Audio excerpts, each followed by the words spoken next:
আমাদের জীবনটা যদি এরকম ফুলের মতো সুন্দর একঘেয়েমি হতো তবে বোধহয় ভালো লাগতো। এই মৌসুমী ফুলগুলো দেখবে 1 বছর পর পর আসে যখন, তখন দেখতে যেন বেশি ভালো লাগে। চোখের সামনে সবসময় দেখলে কিন্তু ভালো লাগবে না। জীবনেও তাই নানা রকম টানাপোড়েন, নানা রকম চড়াই উতরাই, সুখ দুঃখ সবকিছু মিলেমিশে থাকে। এই দেখো কদিন আগে মায়াপুর গেলাম, সবাই মিলে খুব আনন্দ করলাম, খুব ভালো কাটছিল দিন। ওখান থেকে আসার পর থেকে শরীরটা হঠাৎ করে এতটাই খারাপ হয়ে গেল যে এখন কোনো কিছুই করতে পারছি না। আজ ভালোভাবে পুজোটাও দিতে পারিনি। ঘট বসিয়েছি, পুজো দিয়েছি, কিন্তু ঠাকুরদের স্নান করাইনি। আর এই পুজোটা আমার কোনো এক চতুর্দশীর পুজো, তো তোমাদের সাথে শেয়ার করা হয়নি, তাই ভাবলাম এটাই শেয়ার করি, কারণ পুজোর ভিডিও শেয়ার করতে ভালো লাগে।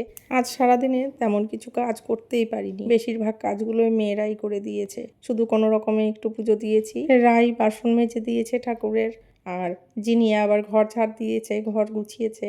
আর কি মেয়েরা আমার এখন অনেক হেল্পফুল হয়ে গেছে। যদিও রাইকে কোনো কিছু বলি না, কারণ ওর সময় নেই তার জন্য, আর ওর নিজের শরীরটাও ভালো না। আমার হাজব্যান্ডের তো অফিস ছিল, ও তো কলেজ চলে গেছে, তার জন্য ও অতটা হেল্প করতে পারেনি।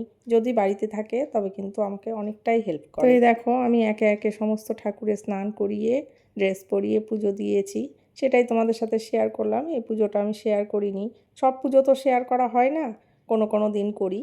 এরপর চলে এসেছি রান্নাঘরে। সেদিন ভেবেছিলাম দুটো নতুন রেসিপি রান্না করব। আমারও এরকম একটু মতিভ্রম হয়, যেদিন কাজের চাপ বেশি থাকে সেদিনই মনে হয় যেন এক্সট্রা চাপ নিয়ে নিই। তো নতুন রেসিপি রান্না করব বলে আবার নতুনভাবে সব কিছু, আর এদিক দিয়ে পুজো দিতে গিয়ে আমার দেরি হয়ে গেছে। তাই ওই যে আগেই বললাম, আমাকে কিন্তু আমার হাজব্যান্ড অনেকটাই হেল্প করে। তো সেদিন বাড়ি ছিল, তার জন্য ও হেল্প করে দিচ্ছিল। দেখলে বেগুন ভেজে দিচ্ছে। আর আমার যদি শরীর খারাপ হয় তবে কিন্তু খুব কেয়ার করে। তো এদিক দিয়ে দেখো আমি করছিলাম দই বেগুন। দই বেগুনটার জন্য আমি দই আর কাজু একসাথে বেটে নিয়েছি, আর এদিকে বেগুনটাও ভেজে দিল। এইটুকু টুকটাক যদি হেল্প করে দেয় তাতে কিন্তু অনেকটা এগিয়ে যায়।